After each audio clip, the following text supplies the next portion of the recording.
사울이 회심을 하고 복음을 전하기 시작하자 당황하고 긴장하던 사람들은 유대인들이었습니다. 이들에게 있어서 사울은 어쩌면 배신자, 변절자였겠죠.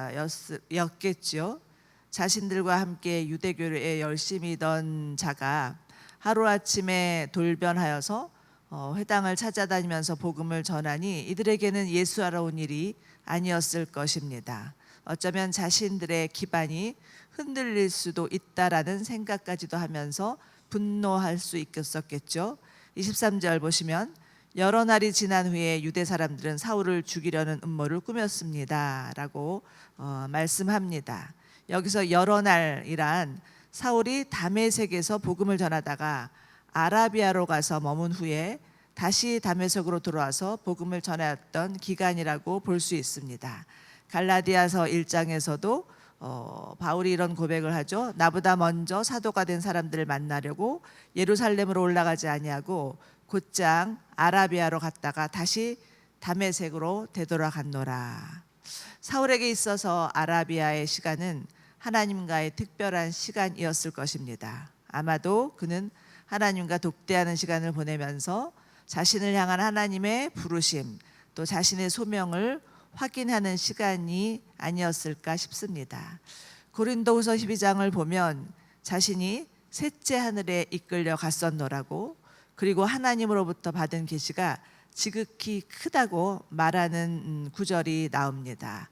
어쩌면 이 기간 동안 하나님께서 정말 하늘의 그 신비를 보여주시면서 또 하나님 나라의 큰 그림을 사울에게 보여주시며 또 사울로 하여금 그 평생을 주님 앞에 헌신할 수 있도록 교제하셨던 시간이 아닐까라는 생각을 해보게 됩니다.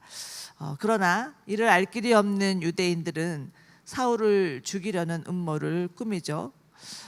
이들은 자신들이 잡아 죽인 예수를 전하고 있는 사울을 도저히 용납할 수 없었고, 또 그들이 생각할 때 예수님은 자신들이 철석같이 믿고 있는 율법을 파괴하는 자라고 생각하였겠고, 또 이스라엘을 해방시킬 그 어떠한 일도 예수님은 하지 않았다고 생각하고, 무엇보다 자신은 하나님의 아들이라고 또 말하는 것을 받아들일 수가 없었던 예수를 인정하고 그를 전하고 있는 사울을 향하여서 분노하지 않을 수밖에 없었을 것입니다. 그러나 이들의 음모는 순전히 자신들의 주관적인 생각이었지 그 어떠한 것에도 객관적이나 또 중립적이지 않습니다. 이들은 하나님을 믿는다기보다는 자신들의 신념을 믿는 율법주의자들이었죠. 여러분, 율법은 중요하고도 필요하지만 율법이 율법주의로 전락되는 순간 아주 무서운 독이 될 수 있고 심지어는 사람을 죽일 수도 있습니다. 그렇기 때문에 우리의 신앙생활을 돌아보면서 우리의 신앙생활이 정말 하나님과 인격적인 만남과 교제인지를 살펴보시기를 원합니다. 행여 율법의 잣대를 가지고서 자신에게 적용하면서 말씀대로 살지 않는다고 자책을 한다거나 또는 다른 사람을 추궁하는 일은 금해야 할 것입니다. 자칫하면 우리도 율법주의자는 아니지만 지나친 근본주의자가 돼서 자신뿐만 아니라 다른 이까지도 올가맬 수 있습니다. 바라기는 날마다의 삶 가운데 살아계신 주님과의 인격적인 만남이 있고 교제가 있는 저와 여러분이 되시기를 축원합니다. 유대인들이 사울을 죽이기 위해서 밤낮으로 성문을 지키면서 철저히 단속을 하지만 사울은 제자들의 도움을 받아 야밤에 몰래 다메섹 성을 빠져나와서 예루살렘으로 올라가게 됩니다. 여러분, 이처럼 하나님의 사람들, 성도의 안전은 하나님이 보장해 주십니다. 어떠한 상황에서도 하나님은 우리의 피난처가 되시고 요사가 되시고 구원의 뿔이 되신다는 것을 믿으시기 바랍니다. 사울은 아라비아에서 시간을 보낸 후에 예루살렘 교회에 가서 리더들을 만나기를 원하는데요. 이것도 갈라디아 1장을 보면 그가 다메섹에 돌아간 지 3년 만에 예루살렘에 올라갔나라고 말하고 있는 것을 볼 수가 있습니다. 다메섹에서의 3년은 열심히 주님의 사역을 섬기던 기간이었죠. 그러나 사울은 예루살렘 교회에서도 다시 한번 거절을 당합니다. 26절 사울은 예루살렘으로 올라가서 제자들과 교제하려고 했으나 그들은 사울의 제자가 된 것을 믿지 않고 모두 그를 두려워했습니다 라고 말씀합니다. 갈라디아 1장에서도 보면 사울이 예루살렘에 올라가서 15일을 머물렀는데 그 15일 동안 그 당시 예루살렘 교회 수장이었던 야고보 외에 다른 사도는 만나지 못했노라고 이런 고백을 하고 있습니다. 사울이 회심한 지 시간이 훨씬 지난 시간이었습니다. 그런데도 예루살렘 교회는 사울을 경계하고 있는 거죠. 행여나 사울이 회심한 척 가정하여서 교회 내로 들어와서 자신들을 잡아가려는 건 아닌가라는 두려움이 있었던 것입니다. 사울은 시간이 지났음에도 불구하고 여전히 위협적인 존재였던 것이죠. 이처럼 자신을 의심하고 경계하는 사람들이 있을 때 그 마음이 얼마나 힘들었을까라는 생각을 해보게 됩니다. 그러나 27절 보시면 사울을 진심으로 옹호하고 받아들이고 변호하고 함께 동역하는 사람이 있었습니다. 27절 보시겠습니다. 그러나 바나바는 사울을 데리고 사도들에게 가서 사울이 길에서 어떻게 주를 보았으며 주께서 그에게 말씀하신 것 같이 다메섹에서 그가 예수의 이름을 담대하게 전한 것을 그들에게 이야기해 주었습니다. 바나바는 사울의 동역자이자 영적인 멘토였죠. 그를 위해서 변호할 뿐만 아니라 그가 어떻게 주님을 만났으며 또 그가 어떻게 또 주님의 복음을 전하고 있는지에 대해서 사람들을 설득하고 변호하고 하는 모습을 볼 수가 있습니다. 여러분, 바나바는 사도행전 4장에 처음으로 등장합니다. 예루살렘 교회가 폭발적으로 부흥할 때 자신의 재물을 다 팔아서 그 가난한 사람을 위해서 헌납한 사람이었죠. 그의 이름은 원래 요셉이었는데 사람들이 그를 바나바라고 불렀습니다. 바나바란 위로의 아들이라는 뜻이었죠. 우리는 이를 통해서 바나바가 정말 진심으로 하나님을 사랑하는 사람이었고 그 사랑을 실천하는 자였음을 보게 됩니다. 위로의 아들이라고 불릴 정도로 성품이나 행동이나 삶에 있어서도 본이 되고 마음이 넉넉하고 신실한 사람이었죠. 또 사도행전 11장에서는 바나바는 착한 사람이요 성령과 믿음이 충만한 사람이라고 말씀하고 있습니다. 오늘 본문에서 보면 사울을 향해서 정말 음모를 꾸미는 사람이 있을 뿐만 아니라 또는 사울을 경계하고 의심하는 사람도 있었지만 바나바처럼 사울을 변호해주고 사울을 위하여서 앞장서는 사람이 나오고 있는 것을 볼 수가 있습니다. 사울에게 있어서 어제 본문에 나왔던 아나니아나 바나바는 정말 잊을 수 없는 사람들이었죠. 저희는 어제와 오늘 본문을 통해서 아나니아와 바나바를 보면서 정말 우리가 어떠한 사람으로 또 살아가야 되는지에 대해서 묵상해 보게 됩니다. 공동체 안에서 갈등이나 오해가 있을 때, 또 충돌이나 잡음이 생겼을 때 바나와 같은 지혜로운 중재자가 필요하죠. 이 일이 목회자가 될 수도 있고 상담가가 될 수도 있겠지만 우리 모두가 다 정말 바나와 같은 믿음과 성령이 충만한 사람이 되어서 어려운 일을 돕고 또 다른 일이 기피하는 일에 또 나서서 도와주고 또 어려운 사람들의 편이 되어주는 그러한 자들이 되기를 간절히 소망합니다. 그러할 때 하나님께서 바나바를 사용하셨듯이 우리를 사용하셔서 교회를 더 든든히 세워져 가게 하고 정말 교회가 그 어떤 상황에서도 주님을 바라보며 함께 나아갈 수 있는 그런 교회로 자리매김하게 하실 줄로 믿습니다. 네, 자 이제 28절을 보시면 바나바의 변호로 해서 모든 오해는 풀어지고 사울과 예루살렘 지도자들 사이에 교제가 일어나고 예루살렘에서도 자유로이 복음을 전할 수 있게 되었다라고 말씀하고 있죠. 이는 어디까지나 정말 바나바 안에 있었던 성령의 역사, 우리 안에 계신 성령의 능력, 성령의 일이라고 생각이 됩니다. 이와 같이 한 사람이 정말 어떤 그 갈등의 상황을 회피하지 아니하고 적극적으로 나서서 행동할 때 교회는 하나 되고 또 복음 전도가 용이하게 될 줄로 믿습니다. 자, 그럼에도 불구하고 사울을 죽이려는 음모는 끊이지 않죠. 29절 보시면 사울이 그리스파 유대 사람들과 대화를 하면서 논쟁을 벌였는데 그들은 사울을 죽이려고 음모를 꾸밉니다 라는 말씀이 나오고 있습니다. 여기서 그리스파 유대인이란 고국을 떠나서 헬라 세계에서 각지로 흩어져 있던 사람들이었겠죠.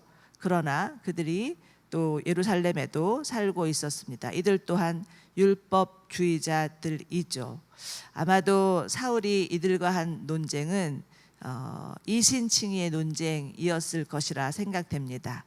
의인은 믿음으로 말미암아 살리라. 이 이신칭의에 대한 논쟁이 이들과의 논쟁이 아니었을까라는 것을 로마서나 갈라디아서를 통해서 유추해 볼 수 있습니다. 율법주의자들은 하나님이 주신 율법을 지킴으로 말미암아 구원을 얻을 수 있다고 철석같이 믿고 있던 사람들이었죠. 그러나 사울은 이에 반기를 들면서 구원은 예수 그리스도를 믿는 믿음으로 얻는 것이지 절대 행위나 자격이나 자질이 아니라는 것을 말합니다.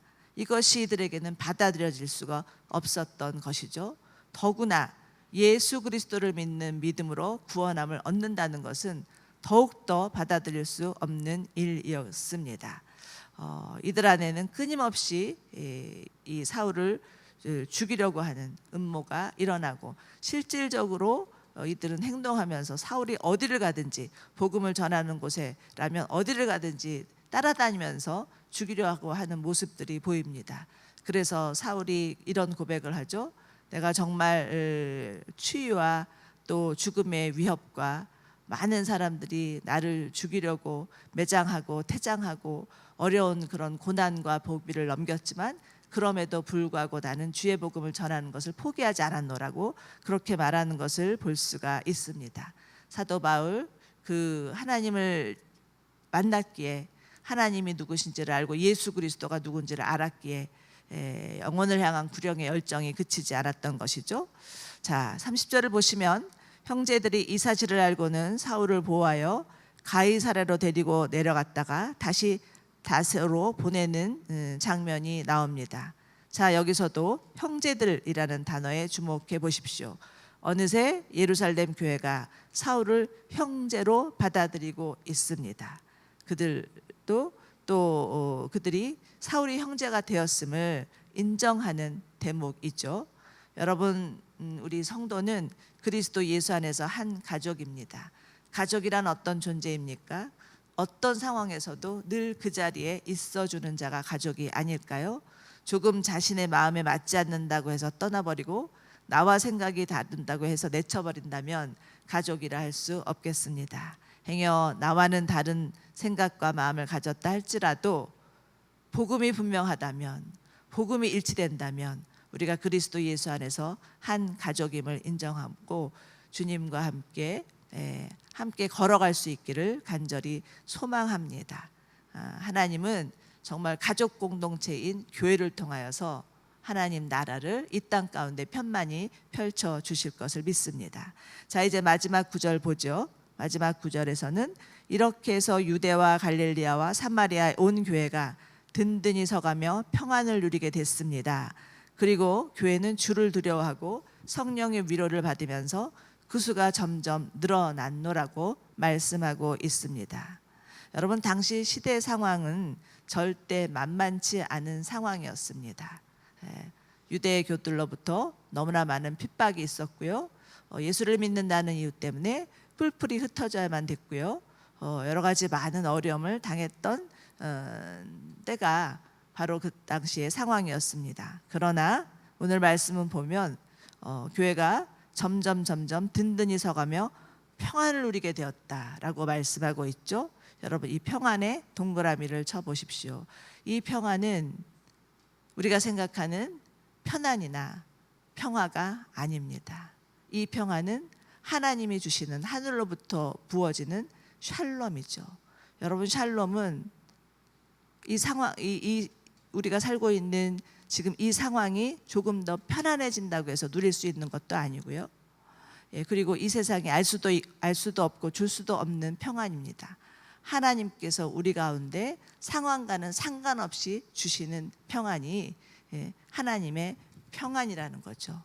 이 당시 예루살렘 교회는 정말 주님의 복음의 능력이 있었기 때문에 예수 그리스도에 대한 분명한 확신이 있었기 때문에 그 어떤 상황 가운데서도 평안할 수 있었습니다. 조금 전에 저희가 그 어떤 상황 가운데서도 우리가 하나님을 예배하리라 내 마음이 확정되고 확정되었사오니 주님을 찬양하리라고 고백했죠. 바로 이것이 그 평안이라고 말할 수 있습니다. 이처럼 예루살렘의 교회는 정말 복음의 능력으로 말미암아 유대와 갈릴리아와 사마리아 가는 곳마다 교회를 세우게 됩니다. 그리고 또 그 다음 구절에서는 교회는 주를 두려워하고 성령의 위로를 받으면서 그 수가 점점 늘어갔더라고 말하고 있죠. 주를 두려워한다는 것은 하나님을 경외하는 것이죠. 그리고 정말 성령의 위로를 받는다는 것은 날마다 성령님과 동행한다는 것을 의미할 수 있습니다. 여러분, 교회는 하나님을 경외하는 공동체입니다. 그리고 무엇보다 성령님이 함께하는 공동체입니다. 저희가 하나님을 경외하고 하나님을 전심으로 예배할 때, 그리고 성령님께서 우리와 함께 하시는 보혜사이심을 믿을 때, 날마다 성령님께서 우리와 동행해 주시는 것을 믿을 때 교회는 점점 더 든든히 세워져 가고 평화를 잃지 아니하고 그 수가 늘어갈 것입니다.